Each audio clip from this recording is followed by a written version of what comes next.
علیکم بارک یہوشوا مشیاخ میں آپ کا بھائی پاسٹر سفیان بنی امین آپ کی خدمت میں حاضر ہوں۔ آپ دیکھ رہے ہیں سفیان بی ایم یوٹیوب چینل۔ عزیزو، آپ کو پھر خوش آمدید کہتے ہیں، اور جتنے لوگ ہمارے ساتھ نئے جڑے ہیں ان سب کو بھی ویلکم کہتے ہیں، اور ہم دعا گو ہیں تو خداوند اپنا ہاتھ آپ سب پر بڑھائے رکھے۔ اور میں یہ چاہتا ہوں کہ جو کوئی آج ہمیں نئے لوگ جوائن کر رہے ہیں، چینل پر نئے ہیں، آپ چینل کو سبسکرائب کر لیں، بیل آئیکن کے بٹن کو کلک کر لیں، اور ویڈیو کو دوسروں کے ساتھ شیئر کریں۔ آج کی ویڈیو میں بڑی دلچسپ باتیں ہونے والی ہیں، خاص طور پر پیدائش 18 باب کی آیت نمبر 1 سے اور 22 پر، خاص طور پر 1 اور 22 پر جو ہے خاص باتیں ہوں گی، اور اس پوری کہانی پر گفتگو ہوگی۔ آج کا یہ جو ریفرنس ہے، اس کو کوٹ کرنے کا جو مقصد ہے وہ یہ ہے کہ اس بات پر اعتراض کیا جاتا ہے کہ خدا یہوہ پاک خدا جو ہے وہ انسانی روپ نہیں لے سکتا، یہوہ پاک خدا جو ہے وہ انسان بن کر انسانوں میں نہیں آتا۔ تو یہ جو اعتراض ہے یا یہ جو تعلیم ہے، اس ویڈیو کا مقصد یہ ہے کہ اس اعتراض کا جواب دیا جائے اور اس مدعے کو رد کیا جائے۔ سو ببلیکل جو دلائل ہیں وہ بھی ہم ساتھ میں دیں گے، اور اس کہانی پر ایک تالمودی ریفرنس بھی پیش کیا جاتا ہے۔ آج اس ریفرنس کی سمجھ لیں کہ نفی میں ایک ہم حوالہ بھی دیں گے جو کہ یہودی روایت کا ہے، جو یہودیوں میں بڑا مشہور ہے، معتبر مانا جاتا ہے، اور اس کی بات کو بطور سنت لیا جاتا ہے۔ تو آئیں شروع کرتے ہیں۔ پیدائش 18 باب آیت نمبر 1 سے۔ پھر خداوند میمرے کے بلوتوں میں اسے نظر آیا، اور وہ دن کو گرمی کے وقت اپنے خیمہ کے دروازہ پر بیٹھا تھا، اور اس نے اپنی آنکھیں اٹھا کر نظر کی، اور کیا دیکھتا ہے کہ 3 مرد اس کے سامنے کھڑے ہیں۔ وہ ان کو دیکھ کر خیمہ کے دروازہ سے ان سے ملنے کو دوڑا، اور زمین تک جھکا اور کہنے لگا کہ اے میرے خداوند، اگر مجھ پر آپ نے کرم کی نظر کی ہے تو اپنے خادم کے پاس سے چلے نہ جائیں۔ سو اس کہانی پر، اس حوالے پر جو موجودہ پاکستان کے اندر مسیح کی الوہیت کو رد کرنے والے لوگ یا طبقہ ہے یا فرقہ ہے، ان کا کہنا یہ ہے کہ جب یہ جو کہانی ہے، جب اس کہانی میں سے یہوہ کے ظہور کو ثابت کیا جاتا ہے، تو ان کا کہنا یہ ہے کہ یہاں یہوہ خود نہیں آیا، بلکہ یہ تینوں فرشتے تھے، ان میں سے کوئی بھی یہوہ نہیں ہے۔ تو میں آج یہ آپ لوگوں کو بتانا چاہتا ہوں کہ اس کے ساتھ ساتھ کچھ اور بھی الزامات مسیح پر لگائے جاتے ہیں، اور ایسے سوالات کیے جاتے ہیں جو کہ ان کی شان کے مطابق نہیں ہیں۔ سو سب سے پہلے ایک تالمودی ریفرنس دیا جاتا ہے، اور بتایا جاتا ہے کہ یہ دیکھیں جی، تالمود میں ایک ریفرنس ہے جو یہ بتا رہا ہے کہ یہ 3 فرشتے ہیں، خدا نہیں، یہ خدا کی نمائندگی کر رہے ہیں، تو یہ خدا نہیں ہے۔ ٹھیک ہے جی، تو یہ ان میں سے کوئی بھی خدا نہیں ہے، یہ تینوں فرشتے ہی ہیں۔ ٹھیک ہے جی، ان میں سے کوئی خدا نہیں جو ابراہیم کے پاس آیا۔ سو لہٰذا آج میں آپ کو ایک ایسے شخص کا ریفرنس دینا چاہتا ہوں جو یہودیوں میں مشہور ہے، یہودیوں میں اس کی بات کو معتبر مانا جاتا ہے، ایون کہ تالمود کی بعض روایات کو بھی اس کی بات مان کر چھوڑ دیا جاتا ہے، اور اس کا نام ہے ربی راشی۔ ٹھیک ہے جی، ربی راشی۔ ربی راشی کے منہ سے سنتے ہیں کہ پیدائش 18 کی جو کہانی ہے، اس میں ابراہام کے پاس آنے والے جو 3 مرد ہیں، ان میں ایک یہوہ ہے یا نہیں۔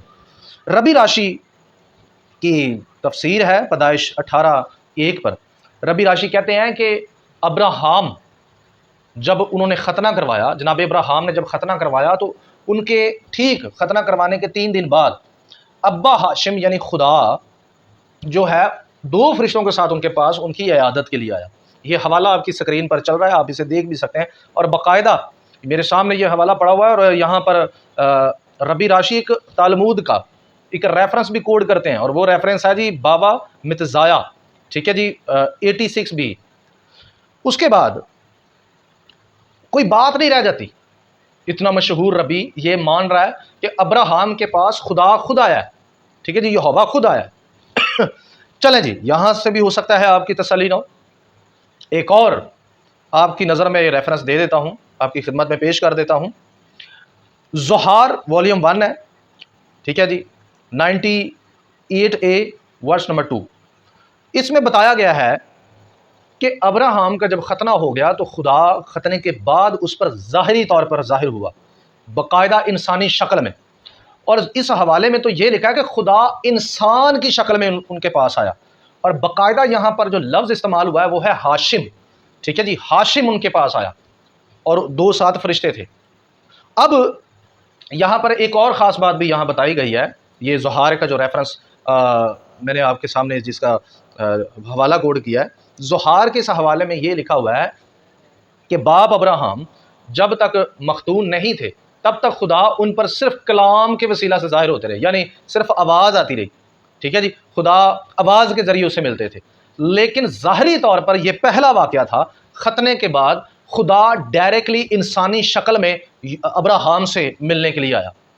اب یہاں سے ثابت ہو جاتا ہے یہودی لٹریچر سے، میں اس لیے آپ لوگوں کو ربائیوں کی ٹیچنگ پیش کرتا ہوں کیونکہ جو لوگ خداوند یہوشوا ہمشیاہ کی الوہیت کا انکار کرتے ہیں ان کا یہ دعویٰ ہے کہ یہودیوں میں سے کوئی ایسی بات نہیں مانتا کہ جی خدا کا کوئی انسانی ظہور ہوتا ہے۔ سو میں نے آپ کے سامنے، میرا خیال ہے آج ہمارا چھٹا پارٹ ہے، تو اس میں جو ہے میں نے مسلسل آپ کو اس سیریز میں نے آپ کو بتایا ہے کہ یہوہ جو ہے وہ ظہور لیتا ہے، اور خاص طور پر ربینیکل ٹیچنگ میں سے یہودیوں کے بیانات سے میں نے یہ ثابت کرنے کی کوشش کی اور کر رہا ہوں، ٹھیک ہے جی۔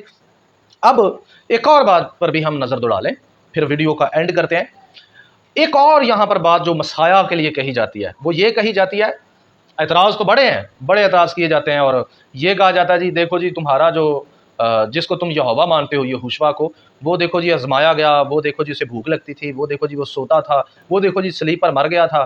تو ان میں سے ایک بات یہ بھی کی جاتی ہے رفع حاجت کی، ٹھیک ہے جی۔ رفع حاجت جو ہے اس کا اگر آپ کو سمجھ نہ آئی ہو، عام آدمی جو سادہ لو آدمی ہے اگر ان کو سمجھ نہیں آئی تو اس کو سادہ اردو میں پخانہ کہا جاتا ہے یا لیٹرین کہا جاتا ہے۔ تو یہ کہا جاتا ہے جی کہ آپ جس کو یہوہ مانتے ہیں کہ وہ تو رفع حاجت بھی کرتا تھا۔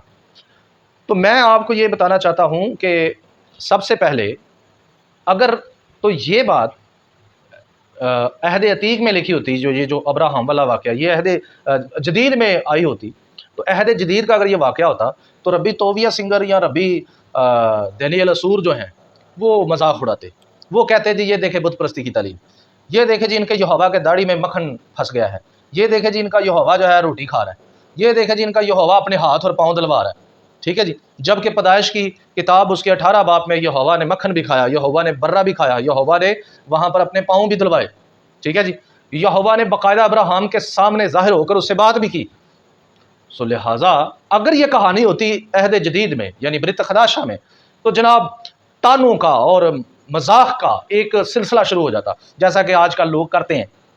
سو لہٰذا میں یہ بتانا چاہتا ہوں کہ رفع حاجت کی جو بات ہے جو بزور جو ہے کہ تانا بنا کر کی جاتی ہے، یہ جو تانا دیا جاتا ہے یا مذاق اڑایا جاتا ہے، اس کا جواب یہ ہے کہ جناب اعلیٰ ابراہم کی کہانی میں ان 2 فرشتوں نے بھی کھانا کھایا، ان 2 فرشتوں نے مکھن بھی کھایا، ساتھ میں یہوہ نے بھی کھانا کھایا، برہ کھایا، مکھن کھایا، ٹھیک ہے جی۔ اب سوال یہ پیدا ہوتا ہے کہ آپ رفع حاجت کے لیے مسیحا پر انگلی اٹھاتے ہیں، آپ کا یہاں کیا خیال ہے؟ کیا یہوہ نے یہاں پر کھانا کھانے کے بعد یہ کھانا کہاں ویسٹ کیا؟ یہ میرا کویشچن ہے۔ اگر آپ کا جواب یہ ہے کہ جی یہوہ رفع حاجت نہیں کرتا تو میرا خیال ہے ہمیں جواب دینے کی ضرورت نہیں ہے کہ آپ کو بھی یہ سمجھ آنا چاہیے کہ یہوشوا روح میں یہوہ اور بدن میں خدا کا بیٹا ہے اور اس کا ظہور ہے، اور یہوہ کے ظہور کو رفع حاجت کی کوئی ضرورت نہیں ہوتی، ٹھیک ہے جی۔ اس کے علاوہ آپ کو موسیٰ کا بھی رفع حاجت ثابت کرنا پڑے گا 40 دن 40 رات کے واقعہ میں۔ سو لہٰذا عزیزو اس کہانی سے ثابت ہو جاتا ہے کہ خدا انسانی روپ میں، یہ عہد عتیق کا حوالہ ہے، عہد عتیق سے میں یہوہ کا انسانی ظہور ثابت کر رہا ہوں ایویڈنس کے ساتھ، یہودی ٹیچنگ کے ساتھ، یہودی تعلیمات کے ساتھ۔ جو لوگ یہ کہتے ہیں نا کہ کوئی یہودی ایسے نہیں مانتا، وہ جھوٹ بولتے ہیں، وہ سادہ لوگوں کو گمراہ کرتے ہیں۔ ان لوگوں کے سامنے یہ باتیں کی جاتی ہیں جن لوگوں نے یہودیت پڑھی نہیں ہے۔ تو بعض لوگ میرے بارے میں یہ کہتے ہیں جی میں ربیوں کو بہت کوڈ کرتا ہوں۔ میں آج آپ کو بتانا چاہتا ہوں کہ میں ربیوں کو کوڈ کیوں کرتا ہوں۔ ربیوں کو کوڈ میں اس لیے کرتا ہوں کہ بعض یہاں پاکستان میں ایسے لوگ ہیں جو ربیوں کے علاوہ کسی کی بات مانتے نہیں، اور یہ بڑے اتفاق کی بات ہے کہ جب میں ربیوں کو میں کوڈ کرنا شروع کر دیتا ہوں تو پھر وہ لوگ جو مجھ پر جو پہلے ربیوں کی بات کرتے ہیں، یہودیوں کی بات کرتے ہیں، پھر وہ لوگ مجھ پر الزام لگانا شروع کر دیتے ہیں کہ یہ تو جی ربیوں کے حوالے دیتا ہے۔ تو میں تو ربیوں کے حوالے آپ کے لیے دیتا ہوں کہ بھائی آپ یہ کہتے ہیں کہ جناب یہودی جو مانتے ہیں ہم نے وہی ماننا ہے، تو ٹھیک ہے مانے آپ جو یہودی مان رہے ہیں۔ یہودی تو مانتا ہے کہ یہوہ انسانی ظہور لے کر اترا ہے، ٹھیک ہے جی۔ ربی راشی مانتا ہے پیدائش 18 میں وہ یہوہ جو ہے انسانی ظہور لے کر اترا ہے۔ آپ کیوں نہیں مانتے؟ یہ بات صرف اور صرف انا کی اور ضد کی ہے کہ ہم سچائی سے منہ موڑتے ہیں، ہم انا پرستی کی زندگی بسر کرتے کرتے اپنا برباد کرنے والے ہیں اور نجات سے عاد ہونے والے ہیں۔ سو لہٰذا عہد جدید کے اندر یہوہ دوبارہ اترا انسانی روپ لے کر، ٹھیک ہے، اور اس نے ہمارے لیے بہت کچھ کیا، ایون کہ اس نے اپنا جو جلالی بدن تھا، یعنی وہ ظہور جو مقدسہ مریم سے انسانی بدن کی صورت میں پیدا ہوا، وہ صلیب پر مصلوب ہوا، دفن ہوا اور تیسرے دن مردوں میں سے جی اٹھا۔ سو آپ سب سے گزارش ہے کہ جتنے لوگ بھی ایسی تعلیمات دیتے ہیں ان سب سے کنارہ کریں، ان سے کنارہ کشی ہی بہتر ہے، کیونکہ ایسے لوگ آپ لوگوں کو گمراہ کر رہے ہیں۔ ٹھیک ہے جی، الوہیت المسیح پر ایمان رکھیں، نجات اگر آپ چاہتے ہیں، بادشاہی میں داخل ہونا چاہتے ہیں، تو بائبل کا جو فیت ہے، عہد جدید کا جو فیت ہے، اس پر قائم رہیں۔ ہاللویہ، بارو خشم، شلوم علیکم، ملیں گے اگلی ویڈیو میں۔